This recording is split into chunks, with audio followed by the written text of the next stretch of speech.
بسم اللہ الرحمن الرحیم نحمدہ ونصلی علی رسولہ الکریم اما بعد۔ ناظرین کرام، قلوب کی جو اقسام ہیں، دل کی جو کیفیات ہوتی ہیں، اس گفتگو پہ سلسلہ جاری ہے۔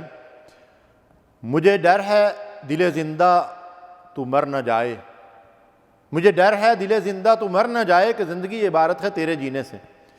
تو اس نشست میں ہم مردہ دلوں کی اقسام آپ کے سامنے رکھیں گے۔ اس میں ایک ہے قلب مرید، یہ منافق کا دل ہوتا ہے، منافقین کے دلوں کے اندر مرض ہوتا ہے۔ فی قلوبہم مرض، اللہ تعالیٰ ارشاد فرماتے ہیں ان کے دلوں کے اندر مرض ہے۔ کس چیز کی بیماری ہے ان کے دلوں کے اندر؟ نفاق کی بیماری۔ اور دوسرا ہے قلب متردد، ایسا دل جو شک شبہ میں پڑا رہتا ہے، ہر وقت تردد کا شکار رہتا ہے، تذبذب کا شکار رہتا ہے۔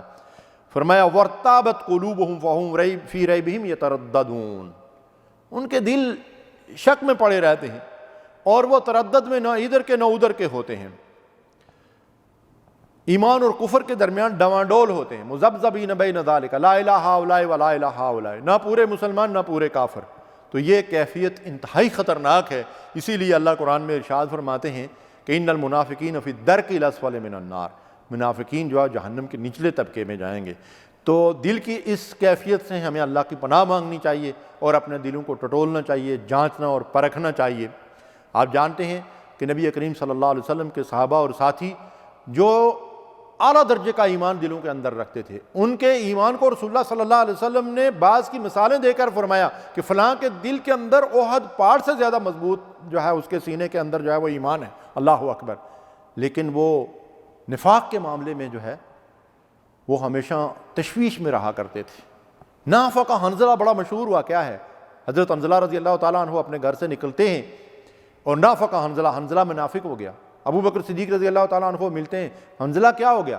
عرض کیا کہ ابو بکر گھر میں ہوتے ہیں تو کیفیت کچھ اور ہوتی ہے، رسول اللہ صلی اللہ علیہ وسلم کی مجلس میں ہوتے ہیں تو کیفیت کچھ اور ہوتی ہے، تو سوچ رہا ہوں کہ یہ کوئی نفاق پیدا ہو گیا میرے دل کے اندر۔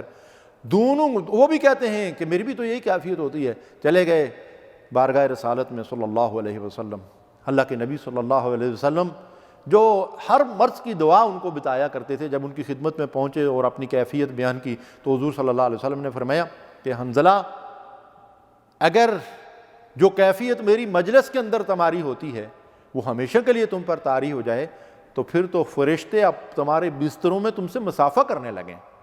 اس لیے ایسا ہمیشہ نہیں ہو سکتا، کبھی انسان کی کیفیت ایسی ہوتی ہے اور کبھی ایسی ہوتی ہے۔ نبی صلی اللہ علیہ وسلم نے ان کو تسلی دی کہ تم عین ایمان کی حالت میں ہو اور یہ جو تمہاری کیفیت ہے یہ نفاق کی کیفیت نہیں، ایمان کی کیفیت ہے۔ اور اسی طرح قلب اعمی، یعنی وہ دل جو اندھے ہو جاتے ہیں، قلب مختوم جن پہ موریں لگ جاتی ہیں، قلب منکر جو حق کا انکار کرنے والے ہوتے ہیں، اور قلب متکبر جو غرور اور تکبر اور کبر اور گھمنڈ کی وجہ سے حق کا انکار کرنے والے ہیں۔ فَإِنَّهَا لَا تَعْمَى الْأَبْصَارُ وَلَكِنْ تَعْمَى الْقُلُوبُ الَّتِي فِي الصُّدُورِ، آنکھیں اندھی نہیں ہوتی بلکہ سینے میں جو دل ہوتے ہیں وہ اندھے ہو جاتے ہیں۔ تو دل کیسے اندھے ہوتے ہیں؟ ضد سے، ہٹ درمی سے دل جو ہے وہ اندھے ہو جاتے ہیں۔ پھر کیا ہوتا ہے؟ ختم اللہ علی قلوبہم، اللہ ان دلوں پہ موریں لگا دیتا ہے۔ جب وہ حق کے مقابلے میں باطل پر اصرار کرتے ہیں تو دلوں پہ اللہ تعالیٰ موریں لگا دیتے ہیں۔ فَطُبِعَ عَلَىٰ قُلُوبِهِمْ، ان کے دلوں پہ جو ہے وہ کیا کر دیا جاتا ہے؟ مور کر دی جاتی ہے۔ اور قلوبہم منکرۃ وہم مستکبرون، اور یہ قلب منکر کون سا دل ہے کہ جو تکبر کی وجہ سے حق کا انکار کرتا ہے۔ قلوب الذین لا یؤمنون بالآخرہ، یہ وہ دل ہوتے ہیں کہ جو آخرت پر ایمان نہیں لاتے۔ اور اسی طرح قلب متکبر جو اللہ کی آیات کے مقابلے میں اپنی بڑائی کے گھمنڈ میں مغرور ہوتا ہے، جیسے کہ مشرکین مکہ تھے۔ تو اللہ فرماتے ہیں کذالک یطبع اللہ علی کل قلب متکبر جبار، ہر جبار سرکش باغی جو ہے اس کے دل میں تکبر کی وجہ سے اللہ تبارک و تعالیٰ اس کے دل پہ مور اور ٹھپے لگا دیتے ہیں، ہدایت کے راستے ان پر اس لیے بند ہو جاتے ہیں کہ ضد اور ہٹ درمی سے وہ ہدایت کے راستے سے دور ہوتے چلے جاتے ہیں۔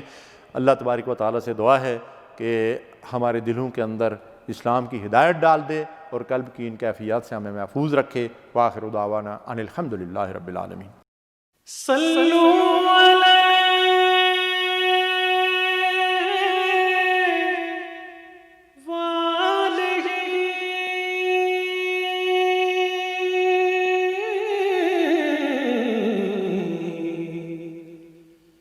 صلو علیہ